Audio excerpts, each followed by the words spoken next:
Crystal Deal With It focuses on bridging the gap between where you're at now and where you'd like to be. We'll explore wisdom and techniques from a wide variety of domains and industries and apply them to your unique challenges. I love developing frameworks, processes, and storytelling metaphors that enable personal and business growth. Through actionable next steps, we'll build momentum and confidence. My goal is to help you clear roadblocks, do more with what you have, and realize the potential of yourself and your team. So throw your challenges my way, and Crystal deal with it.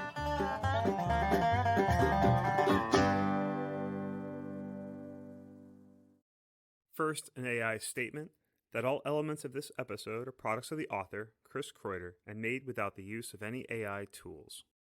Welcome to episode 48 of Crystal Deal With It, Suburban Savages. We're facing a crisis of civility in our civilization. From my perspective in the suburbs of New York City, I'm struck by the carelessness with which some suburbanites treat others. Suburbs are meant to provide some more space, quiet, and ideally a community of neighbors you can actually get to know. On this episode, I'm going to attempt to unpack my feelings towards these suburban savages and some of the root causes that permit them to thrive. Now, my intent with this episode is not to cancel people. While I'm certainly about to call out particular behaviors, I want to express why I consistently feel that many in our community have blinders on towards the well-being of their neighbors. Let's take our first type of savage, the shopping cart abandoners. We've all seen it. Our fellow shopper unloads their cart, shuts their trunk, and just drives off. Perhaps the savage is aware enough to prop the cart's front wheels on a curb, yet the cart return, often a short walk away, is left one cart emptier. While certainly an example of extreme laziness, these savages display a lack of care towards others. The degree of savagery increases in awful weather. Consider these impacts. The cart collectors, often making minimum wage, scouring the parking lot for wayward carts.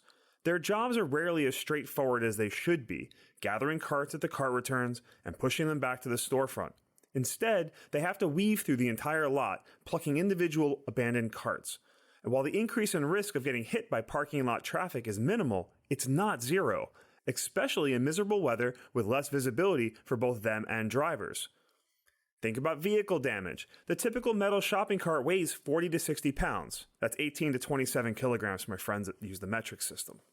Winds can catch abandoned carts, sending them careening into other vehicles. Dings, dents, and scratches are completely avoidable nuisances.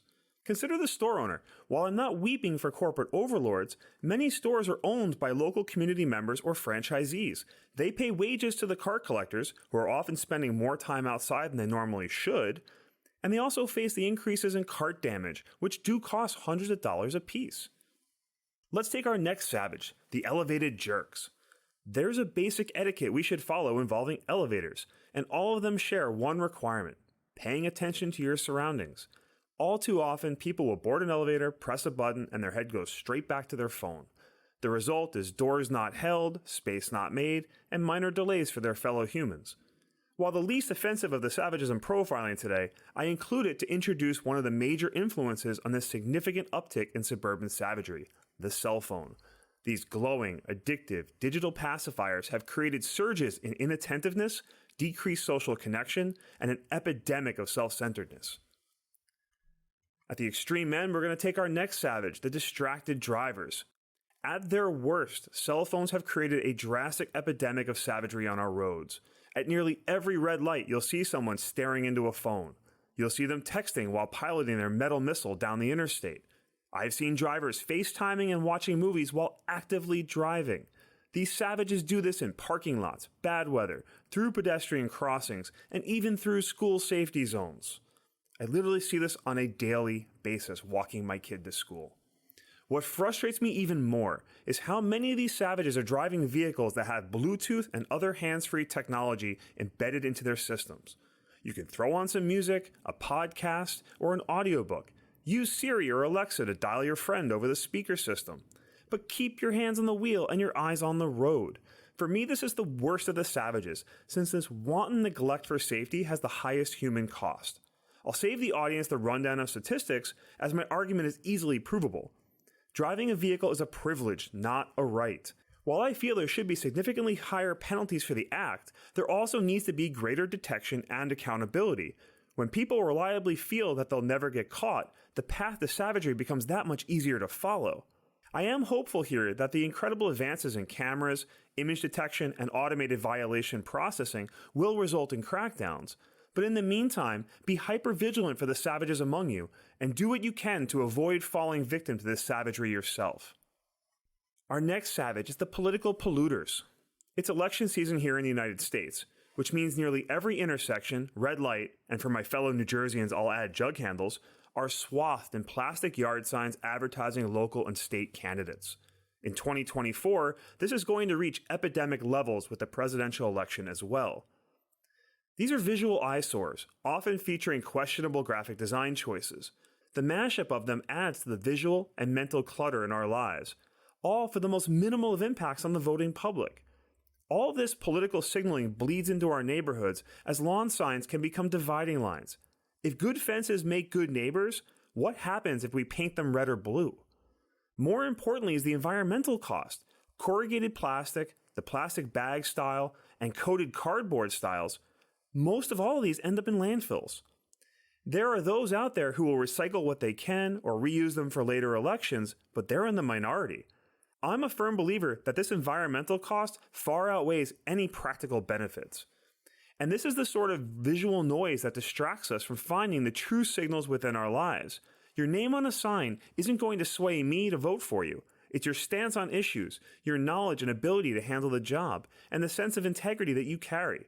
So focus your efforts on better ways to display that info rather than shouting your name from every street corner. So avoiding this descent into savagery. These were just a few examples that I believe highlight the common threads between them: distraction, egocentrism, and a lack of care for their fellow humans. I think many of us forget why we create communities in the first place. These cornerstones of civilization evolve from an understanding that humanity is a stronger species when we work together. Technological advancement, social services, shared infrastructure, arts, and entertainment, these are all products of our experiments in cohabitation. They require civility. Take the example of a concert. Some people decide to stand up to get a better view of the band. That forces the people behind them to have to stand up to see the band, and so on and so forth until the entire crowd is standing for the entire show. These are called coordination traps, and it's a mass bending and breaking of rules just to function and enjoy a concert. The decisions we make on a personal level should at least consider their impacts on our community and our fellow man. Permitting our landscaper to start leaf blowing at 8 a.m., letting our dog bark its head off in the backyard for hours at a time, screwing with your muffler to make it pop louder as you tear through a residential neighborhood. These are all examples of behaviors that detract from the quality of our neighbors' lives. And these are all just the symptoms of the disease. And like an illness, we should heed the warnings and take direct action before these symptoms worsen and our society starts falling apart. Making positive change in the world starts with our own intentions. Then we can extend our awareness to our neighbors, community, nation, and the world at large. Today's quote comes from Czech statesman and communist dissident Václav Havel. A better system will not automatically ensure a better life. In fact, the opposite is true. Only by creating a better life can a better system be developed. And with that, have a great day. If you feel that Chris dealt with it, I'd appreciate your support of the show by sharing it with someone who might benefit. Ratings on your favorite podcast player are also helpful in growing the audience. Visit chriskroiter.com for free downloadable PDFs with notes and resources from today's episode, sign up for the CDWI mailing list, or to send in your problems or requests for future shows. That's CHRISKREUTER.com, or use the link in the show notes. Thanks for listening to Chris Will Deal With It.